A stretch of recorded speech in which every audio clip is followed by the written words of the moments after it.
Hello everyone, welcome back again to my YouTube channel Pharma Solutions. Pharma Solutions के इस video series में आज हम फिर से डिस्कस करेंगे MCQs जो कि वेरियस फार्मासिस्ट एग्ज़ाम के लिए बहुत इम्पोर्टेंट है। तो जैसे आपको पता है कि पेंडेमिक चल रहा है, तो अभी फार्मासिस्ट की वैकेंसी हर स्टेट में निकलेगी ही निकलेंगी। जैसे अभी राजस्थान, असम और पंजाब में निकली हुई हैं। तो किसी भी स्टेट के लिए बहुत इम्पॉर्टेंट क्वेश्चंस हैं जो मैंने आपके लिए तैयार किए हैं। अगर आप और अच्छे से वो करना चाहते हो तो मैंने एक प्लेलिस्ट तैयार की है फार्मासिस्ट एग्ज़ाम प्रिपरेशन सीरीज़ की। तो आप वो मेरी पूरी प्लेलिस्ट देखो, आपके लिए बहुत हेल्पफुल होगी। तो मैं इस उम्मीद से अपनी वीडियो स्टार्ट करती हूँ कि आप सब लोगों की जो प्रेपरेशन है एग्ज़ाम के लिए वो बहुत अच्छे से चल रही होंगी। आप अच्छे से हर टॉपिक को डीपली स्टडी कर रहे होंगे। तो जो first question for the series is pharmacist requirement for 100 bed hospital. 100 bed hospital के लिए कितने फार्मासिस्ट की रिक्वायरमेंट होती है? 3, 5, 8 या 10। तो जो 100 बेड हॉस्पिटल है उसके लिए हमें जो रिक्वायरमेंट होती है फार्मासिस्ट की वो 5। 3 हमें 50 बेड वाले के लिए रिक्वायरमेंट होती है, जिसमें हॉस्पिटल में 50 बेड, उसमें 3। 5 100 बेड वाले में 200 हमें होते हैं, जिसमें 200 बेड होते हैं उसमें 8 फार्मासिस्ट। जिसमें 300 बेड होते हैं उसमें 10 फार्मासिस्ट की रिक्वायरमेंट होती है।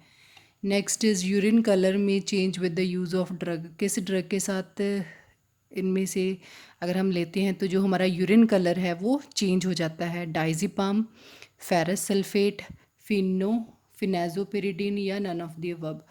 तो जो हम इनमें से अगर कोई भी ड्रग ले रहे हैं तो किस ड्रग के साथ यूरिन कलर चेंज होगा? तो वो जो ड्रग है जिसके साथ हमारा यूरिन कलर चेंज होगा that is phenazopyridine. Next is collutorium is an nose wash, eye wash, mouth wash और इमल्शन। तो जो कोल्यूटोरियम है दैट इज़ माउथ, ये क्या है? ये है माउथ वॉश।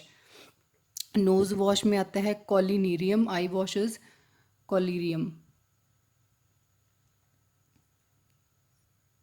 नोज़ वाले में कोलिनीरियम आता है, एन आता है। Ante cibos after meals, before meals, at night या बिटवीन मील्स। तो जो एंटीसाइबोस है दैट इज़ बिफोर मील्स, और आफ्टर मील्स होता है post cibos. At night means at nocte, between meal is inter cibos. Next is morphine is the drug of choice for. Morphine हम किसके लिए use करते हैं? UTI, urinary tract infections, respiratory colic या bronchial asthma. तो जो morphine drug है वो हम यूज़ करते हैं for colic pain. Mantoux test uses. Mantoux test में हम क्या यूज़ करते हैं? Diphtheria toxin, serum antigen, old tuberculin या एंटीबॉडी। तो जो हमारा मैंटॉक्स टेस्ट है वो हम यूज़ करते हैं उसमें ओल्ड ट्यूबरक्लिन। ये बेसिकली टेस्ट होता है for tuberculosis. Next is heparin prevents blood coagulation by. जो हेपरिन है वो ब्लड कोआगुलेशन नहीं होने देता by antibody reaction, by inhibiting enzyme reaction या by inhibiting thrombin catalyzed conversion of fibrinogen to fibrin या by inhibiting coagulation।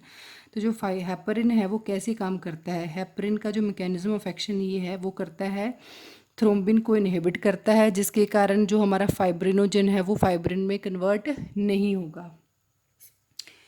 Next is RBCs count is. RBCs red blood cells का कितना count है? 8 million पर mm3, 4.5 to 5.5 million पर mm3, 1,50,000 to 3 lakh या 4,000 to 11,000 sales पर mm3।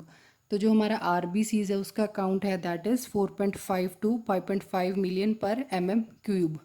ये जो काउंट है ये है प्लेटलेट्स का। 1.5 लाख से जो 3 लाख का काउंट है दिस इज़ फॉर प्लेटलेट्स, और 4,000 to 11,000 होते हैं हमारे WBCs that is white blood sales.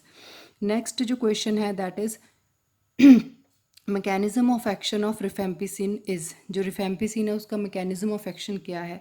Inhibition of mycolic acid synthesis, inhibition of protein synthesis, inhibition of cell wall या inhibition of bacterial DNA directed RNA synthesis. तो जो rifampicin है इसका mechanism of action है, ये क्या करता है, ये करता है बैक्टीरियल की डीएनए की मतलब आरएनए की सिंथेसिस को, inhibition of bacterial DNA directed by RNA synthesis, means bacterial की डीएनए को इनहिबिट करता है, उसके बाद आरएनए की सिंथेसिस को। फीहे टेस्ट इज़ यूज्ड फॉर, जो फीहे टेस्ट है वो हम किसके लिए यूज़ करते हैं, एस्फेटिडा, हनी, कॉटन या कुर्ची के लिए। जो फीहे टेस्ट है वो हम यूज़ करते हैं हनी। बेसिकली ये टेस्ट होता है, इसमें हमें पता चलता है कि कितना अडल्ट्रेंट मतलब कितनी उसमें इम्प्योरिटीज़ प्रेजेंट है। जो फीहे टेस्ट है वो हम हनीम के लिए यूज़ करते हैं। Next is vincristine mechanism of action. Vincristine है हमारी एंटी कैंसरस ड्रग। इसका मैकेनिज्म ऑफ एक्शन क्या है, इनहिबिशन, प्रोटीन सिंथेसिस को इनहिबिट करती है, सेल वॉल सिंथेसिस को इनहिबिट करती है, या bind with protein tubulin and arrest at metaphase, या इनहिबिट एंजाइम सिंथेसिस। तो जो विनक्रिस्टिन हमारी एंटी कैंसर ड्रग है ये क्या करती है, ये बाइंड करती है प्रोटीन ट्यूबुलिन के साथ और अरेस्ट करती है मेटाफेज को। ये इसका मैकेनिज्म ऑफ एक्शन है किसका, विनक्रिस्टिन का। नेक्स्ट क्वेश्चन है which is suggested combination for leprosy. इनमें से कौन सा सजेस्टेड कॉम्बिनेशन है लेप्रोसी के लिए, डेप्सोन, रिफेम्पिसिन, पेनिसिलिन, या डेप्सोन क्लोफेजिमीन रिफेम्पिसिन, या डेप्सोन रिफेम्पिसिन स्ट्रेप्टोमाइसिन, या डेप्सोन स्ट्रेप्टोमाइसिन टेट्रासाइक्लिन। तो जो हमारा सजेस्टेड कॉम्बिनेशन है लेप्रोसी की ट्रीटमेंट के लिए दैट इज़ है वो है dapsone, rifampicin and clofazimine. Dapsone, rifampicin and clofazimine anti leprotic drug है, मतलब ये तीनों कॉम्बिनेशन जो है ज़्यादा यूज़ किया जाता है, सजेस्टेड कॉम्बिनेशन है। Next is anti hypertensive drug which inhibit renin angiotensin. इनमें से कौन सी एंटी हाइपरटेंसिव ड्रग है जो रेनिन एंजियोटेंसिन को इनहिबिट करती है, प्रोप्रानोलोल, एम्लोडिपिन, फिरोसिमाइड या कैप्टोप्रिल। तो इसकी जो एग्जांपल है दैट इज़ कैप्टोप्रिल, हमारी जो एंजियोटेंसिन की इनहिबिटर है। प्रोप्रानोलोल क्या है, ये भी एंटी हाइपरटेंसिव है, ये है बीटा ब्लॉकर। एम्लोपिडिन है, ये है कैल्शियम चैनल ब्लॉकर। और फिरोसिमाइड है हमारा डायूरेटिक एंटी हाइपरटेंसिव।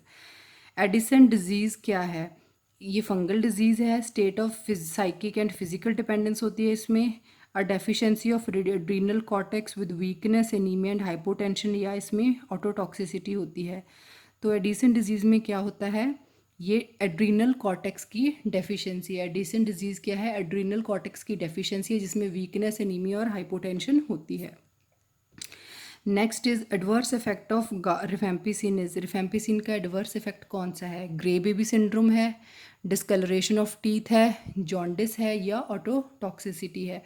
तो जो रिफेम्पिसिन है उसका जो साइड इफेक्ट है that is jaundice. Grey baby syndrome किसका साइड इफेक्ट है, क्लोरम फेनिकोल का। डिस्कलरेशन ऑफ टीथ होती है टेट्रासाइक्लिन से, और ऑटोटॉक्सिसिटी है स्ट्रेप्टोमाइसिन का साइड इफेक्ट। ग्रे बेबी है क्लोरमफेनिकोल का, डिस्कलरेशन ऑफ टीथ है टेट्रासाइक्लिन, ऑटोटॉक्सिक स्ट्रेप्टोमाइसिन, और जो रिफेम्पिसिन का एडवर्स इफेक्ट है दैट इज जॉन्डिस।